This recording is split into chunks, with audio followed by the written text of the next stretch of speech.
बताते जा रहे हैं, लेकिन इंडेक्स स्पेसिफिक बाजार में आज क्या हो सकता है ये समझते हैं। अब अजीत हमारे साथ जुड़ गए हैं। गुड मॉर्निंग अजीत, स्वागत है आपका 18 आवर्स स्वदेश पर। भारतीय बाजार शुक्रवार के सेशन में हमने देखा लगातार दूसरा ट्रेडिंग सेशन जब भारी कमजोरी दिखी और 18,300 का जो एक मेजर सपोर्ट था वो जब इंडेक्स ने तोड़ा, उसके ठीक बाद कमजोरी जो है वन साइड हावी होते हुए दिखी। क्या लगता है आज के ट्रेडिंग सेशन में, क्योंकि एसडीएक्स निफ्टी ऑलमोस्ट 18,370 के लेवल्स इंडिकेट कर रहा है, लेकिन वॉलेटाइल सिचुएशन है, भारतीय बाजार आज कौन से लेवल्स आपके हिसाब से अहम रहेंगे?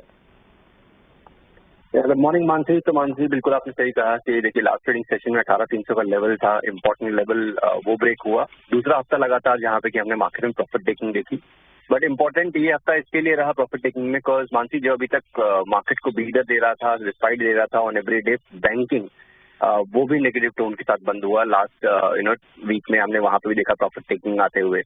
तो अब थोड़ा सा मानसी लग रहा है कि ये प्रॉफिट टेकिंग थोड़ा एक्सटेंड हो सकती है, कंसिडरिंग कि 18,300 का लेवल ब्रेक हो चुका है, बैंकिंग प्रॉफिट टेकिंग आ रही है। तो 18,100 का जो लेवल है ये अब नेक्स्ट सपोर्ट की तरह करेगा, क्रूशियल सपोर्ट की तरह करेगा मार्केट में। और वहीं पे एक रीबाउंड केस में 18,350 से लेकर 480 का जोन, तो ये रेजिस्टेंस की तरह है। तो आपको अभी फॉर शॉर्ट टर्म आपको सेल ऑन राइज अपॉर्चुनिटी देखनी है when it comes to the index. Banking में देखिए अभी भी स्ट्रेंथ है मेरे हिसाब से 42,900, ये लेवल आपको ध्यान रखना है। जब तक आप उसके ऊपर हैं तब तक आपको पॉजिटिविटी बनी रहेगी मार्केट में, और करीब करीब दोबारा से एक अटेम्प्ट हो सकता है मार्केट में एक रिकवरी का, बैंकिंग इंडेक्स में एक रिकवरी का। वो अगर ब्रेक करता है तो फिर 42,600 तक के लेवल भी आपको देखने को मिल सकते हैं।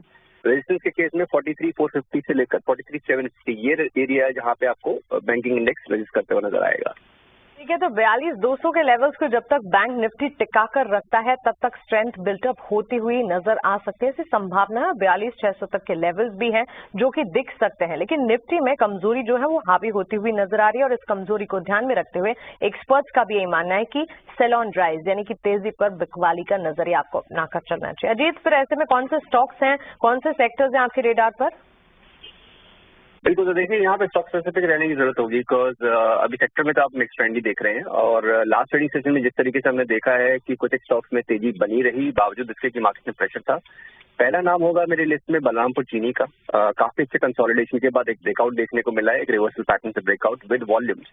तो मुझे लगता है कि ये मूव इतनी जल्दी फेड आउट नहीं होगा, करीब 425 तक के लेवल्स आपको देखने को मिल सकते हैं। 380 का एक स्टॉप लॉस मेंटेन करिए और लॉन्ग कर सकते हैं आप इसको। दूसरा रिकमेंडेशन कैनफिन होम पे होगा। यहाँ पे आपने एक फ्रेश ब्रेकडाउन देखा है, एक रिकवरी का फेज था, बट जिस तरीके से लास्ट ट्रेडिंग सेशन में इसमें एक ब्रेकडाउन आया है, तो इंडिकेशन ये है कि यहाँ प्रेशर बढ़ सकता है आने वाले दिनों में। करीब 500 तक के लेवल्स आपको देखने को मिल सकते हैं। 540 के स्टॉप लॉस के साथ यहाँ पे आप शॉर्ट पोजीशन बना सकते हैं। अजीत, आपका शुक्रिया हमारे साथ जुड़ने के लिए और सवालों के जवाब देने के लिए, साथ ही अपने ट्रेडिंग पिक्स शेयर करने के लिए। दो कॉल्स यहाँ पर आती हुई कैनफिन होम्स पर, यहाँ पर एक बार राय अजीत की तरफ से खरीदारी की, और निफ्टी और इंडेक्सेस की अगर बात करें कॉशियस नजरिया जरूर आप अपना कर चले। वहीं शुगर स्टॉक्स बलरामपुर चीनी पर एक बाय कॉल 425 के टारगेट्स को ध्यान में रखें।